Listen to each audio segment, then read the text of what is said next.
Welcome, folks, to The Uncommon Good with Bo Bonner and Dr. Bud Marr. Every week, diving deep into the truth of Catholic social teaching and restoring all things in Christ. The Uncommon Good is on the air. I'm Bo Bonner. I'm Dr. Bud Marr. And we are coming to you broadcasting from the KWKY Iowa Catholic Radio Studios, Mercy One. Thank you for joining us on this Wednesday. I'm Bo Bonner over here in Des Moines, Iowa, where I'm the Director of Mission and Ministry at Mercy College of Health Sciences and the Executive Vice President of the Newman Idea. You can check both those out, mchs.edu and newmanidea.org. Bud, out there in beautiful Pittsburgh, America, what are you up to out there? I'm here at the National Institute for Newman Studies in Pittsburgh, helping others to learn more about the life and writings of John Henry Newman. You can find more at newmanstudies.org. But, Bo, real quick, listening to your intro, I kind of want executive in my title. Yeah. You need to go throw that one out. You know, when you go into org chart, which is an entire field of, figuring out like very fine detail of discrepancy of names.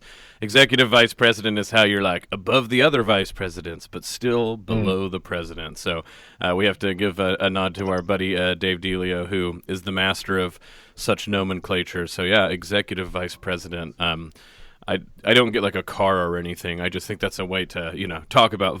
The other way would have been vice president of vice presidents, and that seems like a mouthful. Okay. Well, it sounds like listening to you that are there folks who just study like organizational charts and then teach that for a living? There's probably entire radio shows and podcasts that are entirely devoted to those things. So just in case you're listening, that's not this show. We're already just running them off, Bud, because they're like, oh, this is going to be a show about title distinctions. I knew I tuned in at 10 o'clock for the good stuff. Yeah,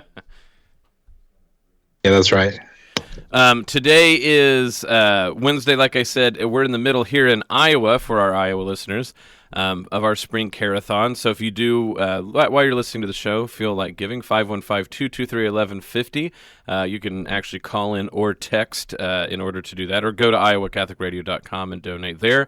All of our listeners who may be listening at other times or at other places, of course, feel free to donate to Iowa Catholic Radio as well. Like we said, you can do that online, but also encourage you to donate to your local Catholic radio station and help do further the good work that we're all doing here. Speaking of people who further the good work we're doing, as always, we are underwritten by Mercy College of Health Sciences, mchs.edu. We're in that wonderful middle point of the semester here in Iowa, at Mercy College, where people are yearning for spring break, Bud, but it's not quite there yet. So maybe people are imagining warm beaches and things like this, but I think they have midterms and stuff to get done before they make that final hurdle into the midway break. I think this is the transition of seasons that throws me off the most. Like when it goes from summer to fall, for some reason my body is prepared for that. But winter to spring, I don't know, it always sneaks up on me. And I think it's, I'll say a special prayer for classroom teachers, because it's the time of year where it's probably the hardest, like students just start to feel that tug to be outside, frolicking among the apple blossoms and whatnot. That's right. On one hand, they have huge amounts of energy and also none at all. And got to tell you, I sort of understand where they're coming from. that magical space between your brain racing 1,000 miles an hour, but also not truly able to get the sluggish thing started to getting done what you really need it to.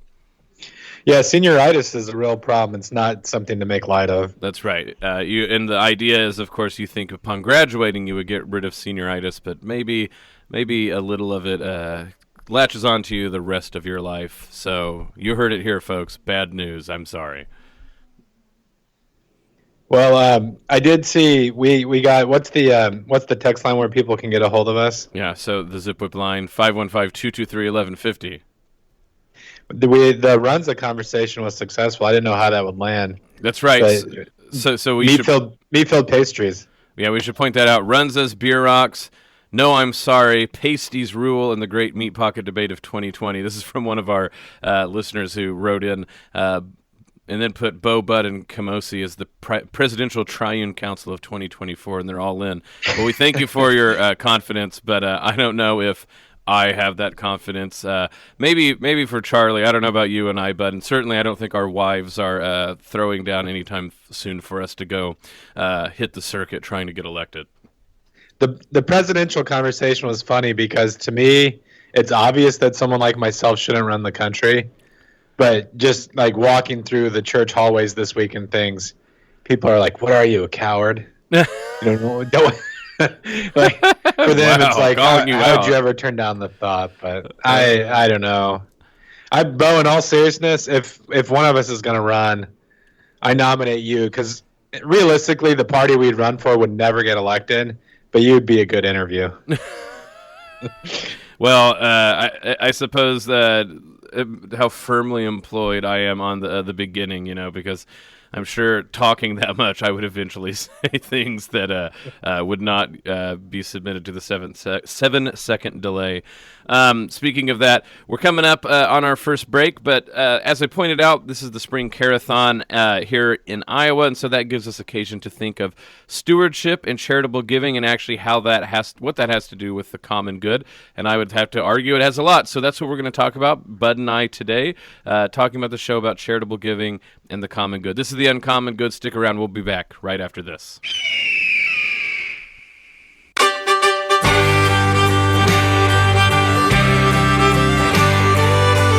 Back with the Uncommon Good. Bo Bonner and Dr. Budmar joining you from this broadcast of the KWKY Iowa Catholic Radio Studios. Thank you for joining us on this Wednesday. Bud, always a good day when we get to talk together about things, anything at all, meat pies, presidential runs. Today, in the past, I'll be honest, we've had, during Carathon Week, when we've had our radio shows, we've kind of sort of put programming to the side for the week, and we would just sort of straight up do Carathon. Thanks to the beneficence of our listeners, people who've donated so much, we've been able to keep doing our shows, and then just on some of the primetime hours later in the day and early in the morning, that's when we really do the Carathon and ask for donations live. But in the spirit of Carathon and all that entails, we for the past few times have taken our show during that time to stop and talk a little bit about stewardship or themes that seem to relate to that in some way. When it comes to the common good and actually the political understanding and conversation that sort of surrounds people talking about charitable giving, there's actually a lot of ways in which there's political ramifications both to the left and right of how most people think of these things. Charitable donations can be anything from some people imagining them as a drain on what society itself should do through taxes or the state. Other people say that actually the state takes away the ability for people to be charitable, and that this undermines a very deep principle of either human life or the theological life. But either way, I think that it's interesting for us to start to ask, Bud, when people are asked to give charitably, or we throw out words that stewardship is important, and that the church and her apostolates really don't work unless the laity especially have a steward understanding of these things. I think it's right for us to ask, what do we exactly mean by that? And there's more to it than just giving a cover for asking you to donate to this place or another. So, Bud, on any host of those themes, when it comes to charitable giving and its impact and its relationship to the common good, what do you think are some of the first things that people either, I don't know if you want to say cast doubt on, but maybe some of the confusions that arise about what we mean about the role of charity in the common good? Well, I think that giving is so essential to the Christian life, and my thoughts as you were speaking, Bo, go immediately to something St. Paul said about not putting our hope in riches, because they're so they can be so fleeting, and so he contrasts this with trust in God, which has a certitude or certainty to it. I've done all my own academic work on the writings of St. John Henry Newman, and Newman says riches can become quickly for us an idol because they give us the sense that we can accomplish almost anything through them. Like wealth allows you to have influence and things like this. And so stewardship, properly understood, I think it begins with, it's just the concrete way in which we demonstrate that where our trust lies. And so our Lord, of course, famously says that where your treasure is, there your heart will be also. And that's not just a sentimental platitude. He's saying that, your allegiance or loyalties will be demonstrated precisely by how you use the resources that God's blessed you with. No, I think that is a wonderful way to come out of the gate talking about this. What does your dollars do? What is affected in your life when you decide to give to a place like Iowa Catholic Radio or many of the other, like I said, apostolates, wherever you might be, that ask you to, money that you've earned, money that belongs to you, and we ask you to give that and bestow that on other people. And I like that you're starting out that we need to consider this first, even before we get to something like charity or love and desire, that this really does start with the idea of faith. If you want to know what you're ultimately putting your faith in and your trust in, what you divert your resources to, demonstrate what you think is important enough to put in that money. And there's a way in which people will go, we've added economic language to the faith, and that's somehow sullied it or made it sordid. But we've said many times on this show that if you look at Jesus Christ and how he talks about the faith and to live this life, or even his favorite metaphors about talking about things from grace and sin to redemption, all of these things have a very economic undertone, especially in terms of the first century in Galilee where he was, and the Palestine and everything like this. So I think that it's interesting, right, that even when you think of economic language like surety, right, like where do you show that you place your trust? A trust, surety, those are all also economic terms. We usually think about them in terms of like, oh, yeah, like I trust you personally, or I take assurance in this person. Both of those words in English come from banking or investment language. A surety says that I place my money here because I trust the person to hold it and use it and make it grow or anything like this. A trust is mutually held account, as it were, that can be used for profitable gain or things like this. Jesus himself starts to use these words, and we have these words because of their, and sorry to do the pun, the purchase power of talking about things like trust and a surety and assurance and things like this. And so step one, when we talk about asking you to give to apostolates that you care about, like Bud points out, it's not only that, of course, we benefit in what we do with the money you get, but on your end, it's a matter of what do you ultimately put faith in? And I don't mean even actually the people you give. I'm not saying that. I hope you have faith that Iowa Catholic Radio will faithfully carry out what it's doing with things like the radio shows The Uncommon Good. But ultimately, since you're doing it for the sake of the kingdom and the gospel and things that you think that would be affected by spreading the message of Jesus Christ to the airwaves, you're showing that you ultimately put your trust, your assurity, your faithfulness, your fealty in that. And charitable giving and where you give your money precisely shows what you put your trust in. Yeah, and it's interesting that Jesus compares money to a master, because so often as we accumulate wealth, we think that we're in control of it, that we can direct it toward the ends that we would like. But Jesus comes right out and says, you can't serve two masters. Either you'll love the one and hate the other, or hate the one and love the other. And he says, you can't serve both God and money. I think giving to whatever apostolates you choose to give to Iowa Catholic Radio, to your local parish, to the work that, monasteries and priestly and religious orders are doing, that's one way to, it sounds kind of funny saying it, but like putting your money where it belongs, in the sense of like, I won't be controlled by you. And I know we've talked about this passage on the show before, Bo, but the one that's, I think, flummoxed many interpreters about the unjust steward or the shrewd manager who, to show that he's going to give his master something, he has these tabs that he has to collect. Instead of collecting the entire tab, he just does it partially. So one person owes like 100 bushels of wheat, and he says like, well, I'll get 80 from the guy. Mm-hmm. And then Jesus praises this person, and at the end of the passage says, he says, I tell you, use worldly wealth to gain friends for yourselves, so that when it's gone, you'll be welcomed into eternal dwellings.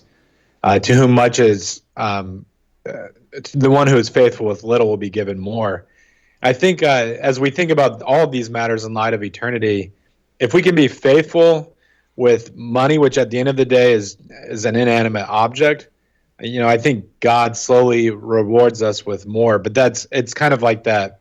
It's kind of like that first step into this deeper relationship with God. Right, and so in that regard, so this is the Uncommon Good, broadcasting from KWKY Iowa Catholic Radio Studios.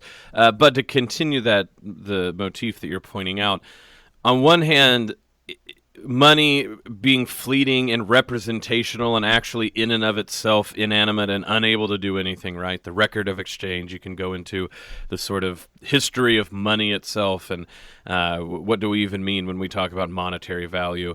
But the idea, again, is this is a basic thing. So if you can be trusted in a basic thing, you can be trusted in bigger spiritual matters.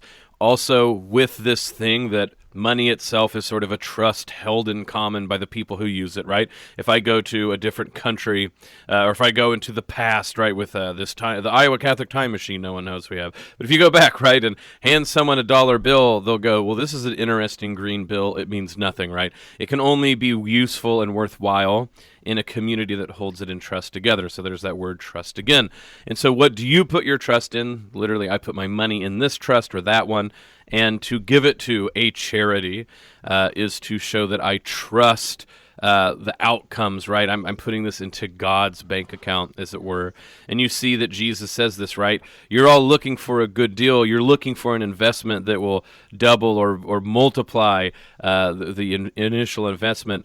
But there really is no other investment that can be exceeded by its return than the investment in heaven and the returns that God gives. And so when you think about people asking for money, and I know that this will sound like, well, isn't this just on the nose and works out for you guys? But we're only a representation of all sorts of other people that you can give to, and it's even more the case for the poor who desperately need it. But in Catholic theology, the idea starts to be, the person who is really giving the greatest gift is not you, the person, the giver. The person in need is giving you the opportunity to do what Bud said, to be faithful in a little thing, to show that you are worthy to be faithful in higher things. Indeed, when we give, the person in need who receives what we are giving, they receive whatever help it is right at the time. The money so that we can keep the lights on here at Iowa Catholic Radio, food because I'm hungry, or even, spiritual, matters, correction when I'm ignorant or I misunderstand, the best life to live. But when it comes down to it, there is only a sort of shelf life for how that works out. So the money you give, why do we keep having carathons? It's not because we're greedy, but because of the nature of we have to keep having the lights on. We have to keep paying bills. The hungry are hungry the next day, right? The poor will be with you always. If we get wrapped up in the idea about I need to give the gift that never stops being given, well, friends, only one person was able to give a gift like that, and that was Jesus Christ through his death on the cross. However, when we give out of that person's need, the effect, the blessing, the gift, what we have invested in heaven can never stop. The ramifications are infinite because they have to do with eternal life and the life of the world to come.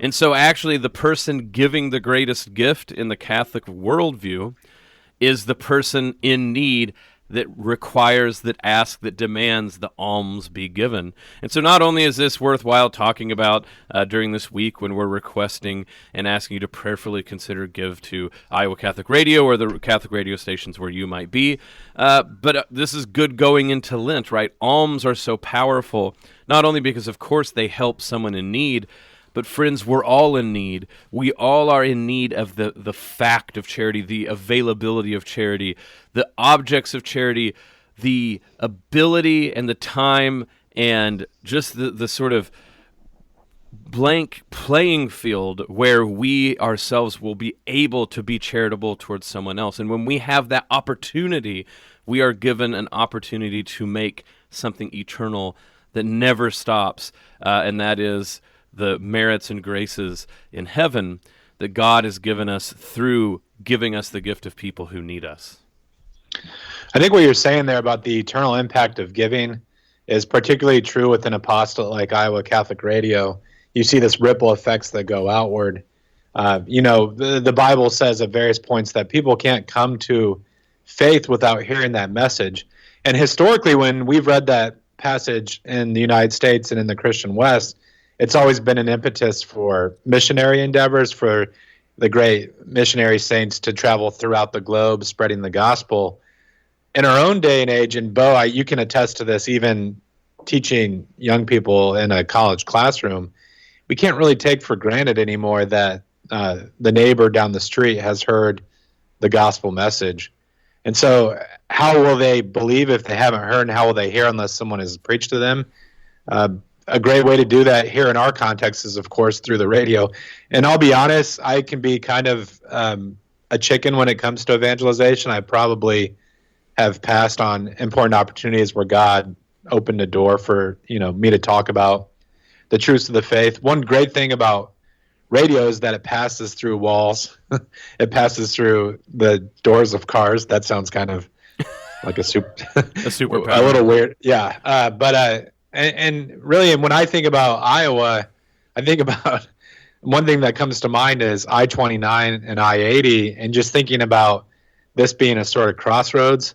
And who knows, I'm sure our good friend John Leonetti has stories of truck drivers or people who are passing through on vacation or whatever, and they stumble on Iowa Catholic Radio. And we know statistically that regardless of changes in technology and everything, radio remains one of the most common forms that people use to get their information and to stay abreast of things, because it's so convenient, it's so there, it's part of so many people's commutes. And so I've always just felt great about being a part of this specific ministry. I like the idea, Bud, that you start a ministry where people who don't love talking face-to-face about the faith, but we set them up like on busy street corners and we put them behind a curtain and then like just have a big speaker, and so then they're like liberated to talk as if they're on radio. Hey, don't look behind the curtain. Just listen. Go to church. Well, I've been watching this documentary about who killed Malcolm X, and watching scenes from Malcolm X's life in the mid-20th century.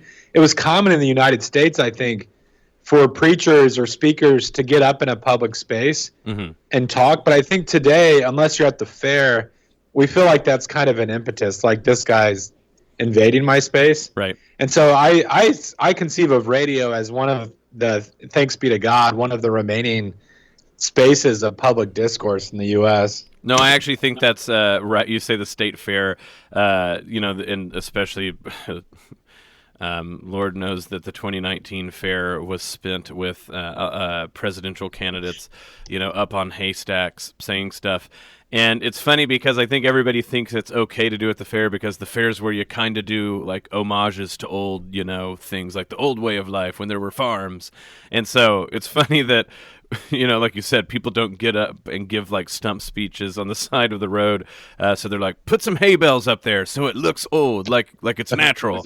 And that's how we actually do public speaking nowadays. Maybe that's the key, Bud, is either we do your way, which is people hide behind, the curtain and then they talk into a radio thing, or we just bring hay bales places, stack the hay bales, and then so everyone's like, oh yeah, it's a speaker, it's on hay bales, it's fine. Yeah, when I do my rants on the street corner, I always put on a straw hat and chew a blade of grass. That's right. Have That overalls. disarms people. They're like, oh yeah, the guy with the overalls. He's just giving a talk. So maybe I'll listen to him about going to church.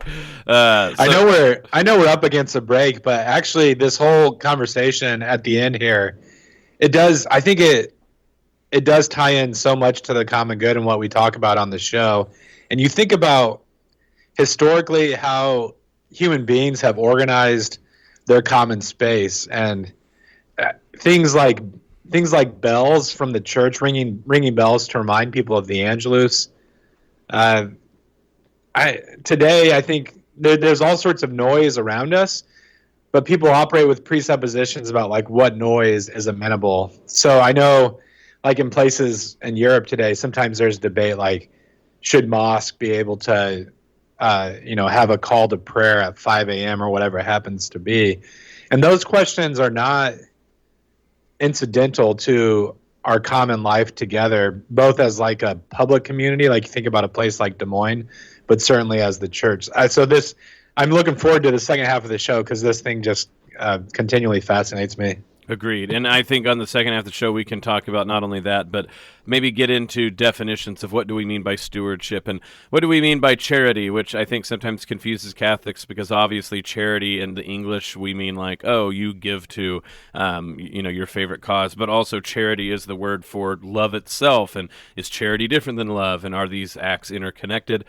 So great, as to use a Bud term, grist for the mill. So make sure to come back after the break. This is The Uncommon Good. Bo Bonner and Dr. Bud Marr coming to you from KWKY Iowa Catholic Radio Studios, and we will be back right after this.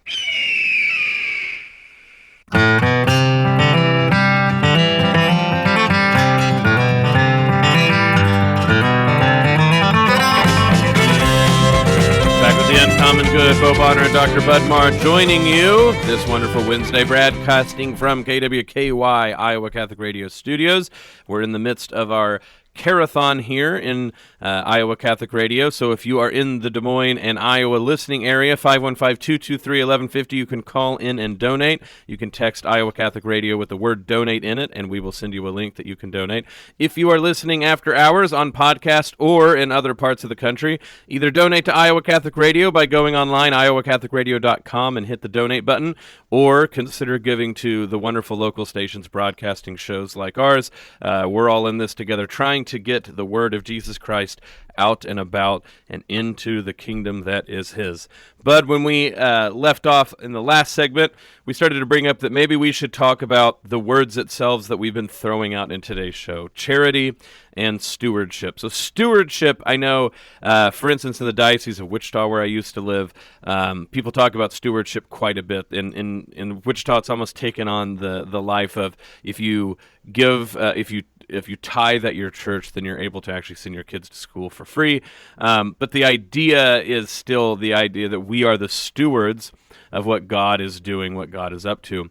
So what do we mean by stewardship, and why do we ask people to consider donations to places like ours, Iowa Catholic Radio, as stewardship?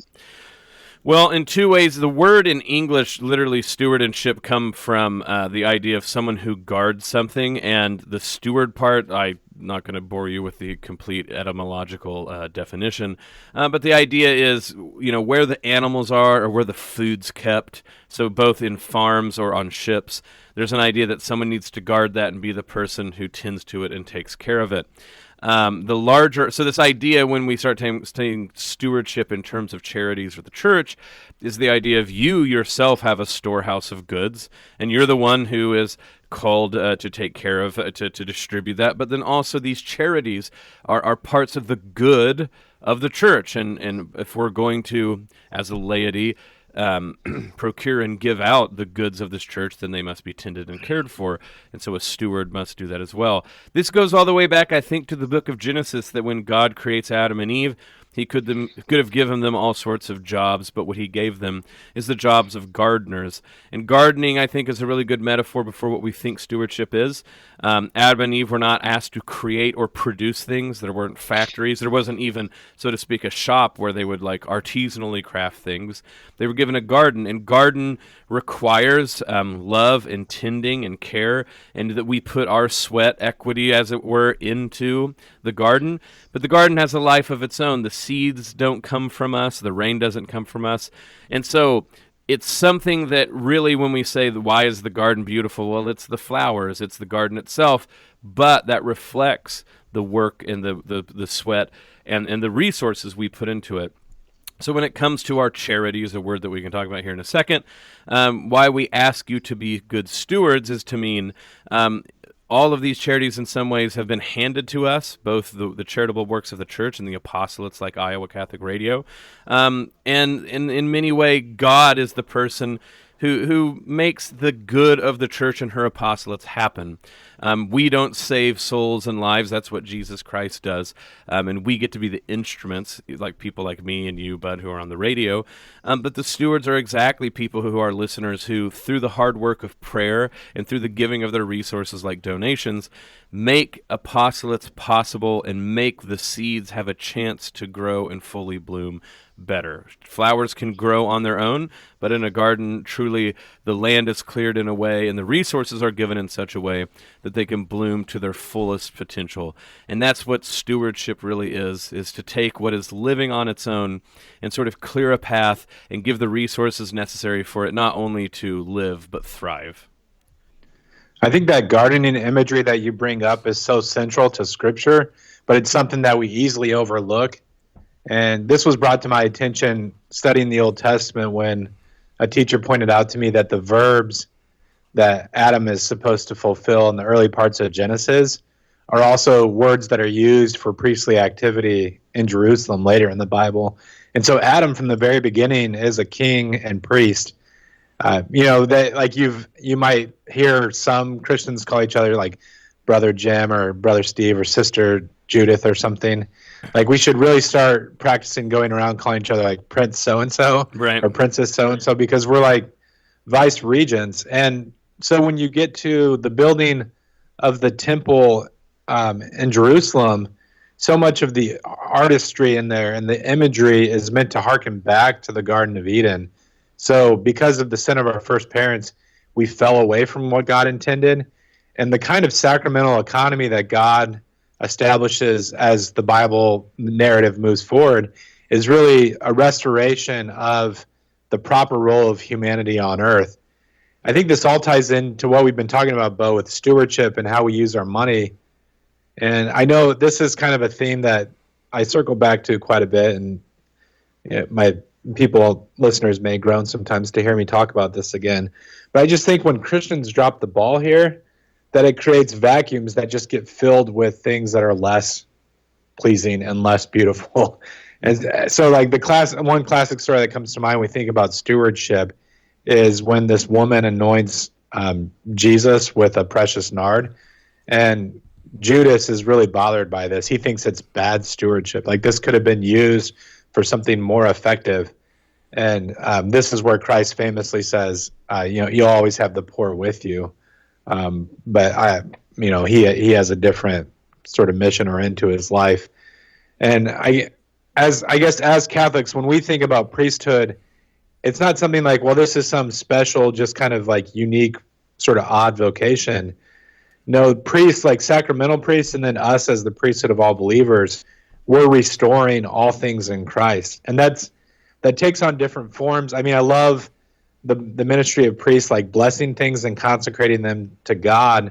But when we build a beautiful church or when we preach the gospel on the airwaves, whatever it happens to be, that's part of us taking the goods of this earth and offering them up to God in a priestly manner. And when we drop the ball there, when we don't do well there, I feel like people will turn to sometimes good things, but lesser goods. And so for me, like something like a sports stadium can become a new kind of temple for people. And it's the one place where they experience like majestic buildings and a kind of liturgy but it's not the fullness of course, of what we experience at church.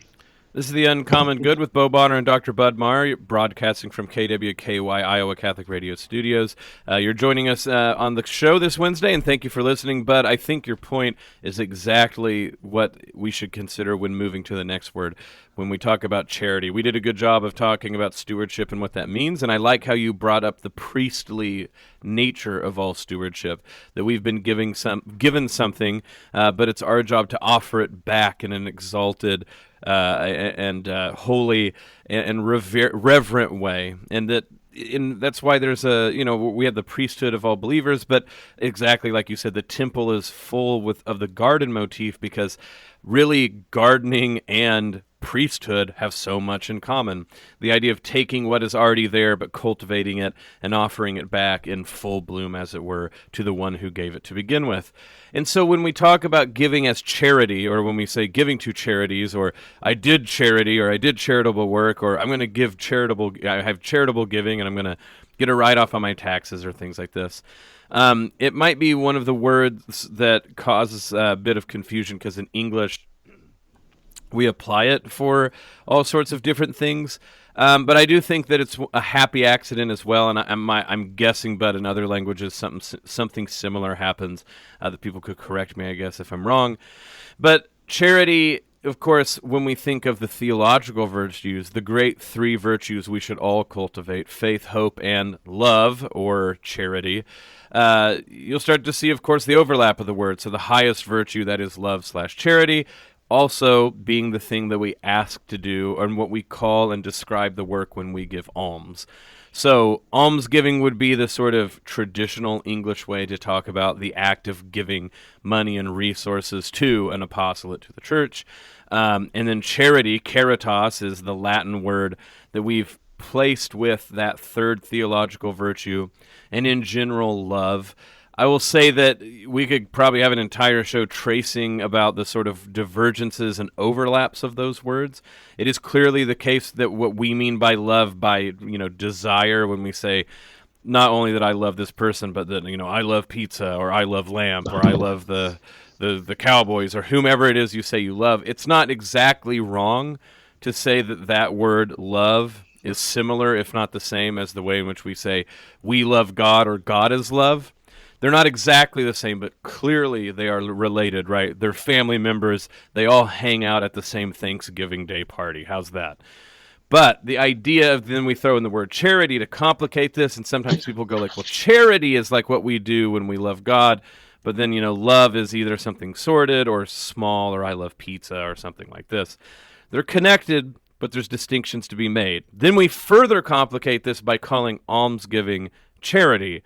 But I think, again, there's at least a thread of brilliance, and probably the reason why we've confused those words so much. When we want to imitate God, who is love, we ask ourselves, what do we do? What's the best way to imitate God, who is love?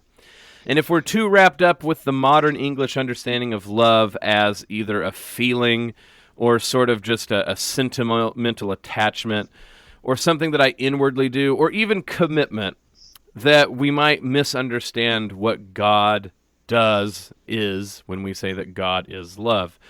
But God is love all the way through. God is love in his essence. To say charity, caritas, is another way of saying God himself. So it can't just be a feeling, as those great philosophers Journey said. It's more than a feeling. It's obviously where we tap into that to have that feeling. But love is effusively self-giving. Love is the great emptying of a being who needs nothing so that he can be completely for everyone else. So God overruns the cup of his blessings to others, and that love is that sheer act of overrunning giving, the cup overflowing for the sake of people who need it more. So it makes sense, Bud, that when we try to imitate God in that priestly action that you were talking about, that is the stewardship of all humans, even if it's sacramentally specifically represented in the priesthood of the altar. But we all do it, this priesthood of all believers, that is sort of the stewardship of the garden, of accepting God's gifts and giving them back in an exalted, reverent way. when we want to be like God and we want to be charitable like God because God is charity, God is love, doesn't it make sense that we end up doing this in almsgiving, where we take the blessings we've had? I have extra money. Maybe it's not a lot, but it's some. And then my cup overflows with blessing, and I give it to others because that's what God is. That's what God does. And I want to be like God. And so to be charitable like God, I will give almsgiving charity. But would it be all right if I turn the tables on you for a second? Are you going to start asking, like, to see end of the year tax forms and things like this? What should I invest in? Right. No, I occasionally on the show I like to just pepper you with questions because I know you're kind of a history buff and get into the nitty-gritty details of history. And one thing that's been curious to me is as I study historical theology, so you read people like St. Thomas Aquinas and even writers earlier than him, and when they talk about the three theological virtues, faith, hope, and love, most often they use words that are close to charity. So when historic Catholic writers write about love, they usually use like caritas or something like this. Mm-hmm. And it just feels to me that in our society that charity has been given a bad rap, that we kind of, I hear people use the term charity as meaning something that can be kind of like condescending, or you don't really care, you're kind of like throwing money at something, whereas like we tend to elevate philanthropy, and so we kind of uphold people who have taken a large portion of their income and sort of like support a cause, and that's seen as like constructive or like long term or something. Mm-hmm. Whereas I mean, I don't know, I'm not making a judgment call right now about which one is intrinsically better, but so much of the I'll do it on so much of the admonition in the earlier centuries was give alms. It wasn't really about like setting up trust funds. It was about giving alms. So I'm just curious if you've like teased out any of the historical details. Well, there. Yeah, and I mean the history that I'll do it with is like sort of the history of words. So philanthropy, right? Philos, anthropos, right? So philos, love, anthropos, humanity. So love of humans, and so in that regard, good. We love humans. God loves humans. I love specific humans. I love them in general. You aren't bad. It's kind of fun being around you. But the idea, of course, starts to sneak in when we think that philanthropy was precisely meant to replace, and I think you're right, bud, charity, which is the love that God is. So you start to already see that this starts to shift. The idea and the goal of philanthropy is to, give because I love humans, not because I need, to earn heaven. I mean, that's, I think, where you start to get this divide. It's like, oh, you guys give out of self-interest because you only want to get to heaven, but I truly love humans. And of course, what's funny about this is you only get this materially in the world when there's incredible inequalities, so that there are some humans that have far more than other ones. And so it's funny that they're all like, oh, well, actually I'm motivated by good, altruistic things, unlike those, silly peasants who are giving alms trying to get to heaven. And you're like, well, it's all sort of self-interested, right? You can throw that back at philanthropy, too. They want to give so that the people who should be mad that they have and those people have and they don't, maybe that quells them a bit. But you really do start to see this in the secularization of things. Philanthropy takes on this noble, long-lasting thing, whereas charity is either selfish or derogatory and condescending. You're a charity case. So, Bud, before I rehabilitate the word charity, which I think is easy to do, I want to rehabilitate the word condescension, because guess what? God is condescending, and that's great. Like, we are very thankful that God is condescending. The idea of descent, right? That he came down from heaven to save us from our problems, because guess what, folks? We are all charity cases. All of you need charity very badly. You are not self-made men and women. You are made in the image of God, and you would not be here unless he continually upheld his existence. And not only that, he put you into a deep web of communal relationships, of which if you did not have, you would not survive. So thank the Lord for his condensation. Thank the Lord for the condensation of those who try to imitate him and give out of their abundance to others. And thank the Lord that we're all charity cases in need of charity, because certainly it is the case. It doesn't help anyone to act like another word that people don't like, Bud, pity. We are all pitiable, which of course just simply means that when any of us are having a good day and we look at our brothers and sisters who are not, that we pity them, meaning that we can imagine ourselves in a similar situation, and out of that feeling, we long to rectify in some sort of way, or at least go alongside with that person in their suffering and pain. Pity, condensation, charity, people despise them, and I guess we don't probably have enough time to go into the myriad reasons why they might. But certainly there are ulterior motives. It's ulterior motives to say that I'm going to do love of humanity rather than charity, which is the thing that God is. It's also an ulterior motive to act like I'm not condescending when I'm still actually giving to people to sort of make a note of the inequality between us. No, in many ways, to show pity, to have charity, and to be condescending with our resources is to admit that the very same thing happens to us with grace. God must condescend to all of us. He must grant us charity. And in his great pity, he died on the cross and was resurrected.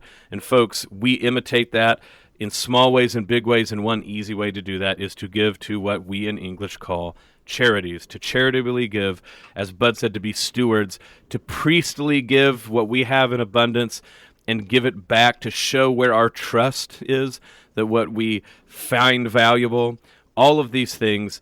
And Bud, I think that's just a really great way to wrap up the show and what we're trying to talk about. Yeah, I've wondered, as you were talking, if maybe what makes us uncomfortable is not that others might feel the condescension, but that we, in our giving, recognize our own pitiableness. And those who we uphold as saints are those who, they didn't condescend at one time, but they recognize their own dependence and their own pitiableness before God. And individuals like Jean Vanier and Mother Teresa, they actually lived every facet of their lives in a sort of like divesting of what so many of us try to cling to. I think that's a great way to put it, to wrap up everything that we started off with. Remember, folks, when you give to those in need, it's the people in need who are giving you a gift. You need to give alms so that you can be like God, so you can be charitable like the God who is charity. Because you are in a pitiable position without people to give to. How will you show that love? How will you priestly give from which you've been given in a reverent way? It's when you have the occasion to give that you should thank God, because if you don't have the occasion to give, you don't have the occasion to be charitable like he is. And so in our great pitiable need, Iowa Catholic Radio, the church itself, other organizations that need your help, we ask, please, in a priestly manner, think about donating and helping us carry on this great work that we're doing together. Bud, great show. This is The Uncommon Good. May Jesus Christ, the Prince of Peace, reign in our hearts and our families, our city, state, world, galaxy, the whole kit and caboodle. This is The Uncommon Good, and we'll be back next week. The Uncommon Good with Bo Bonner and Dr. Bud Marr is heard every week on wonderful Catholic stations like this one, and anytime on podcast. Just search for The Uncommon Good.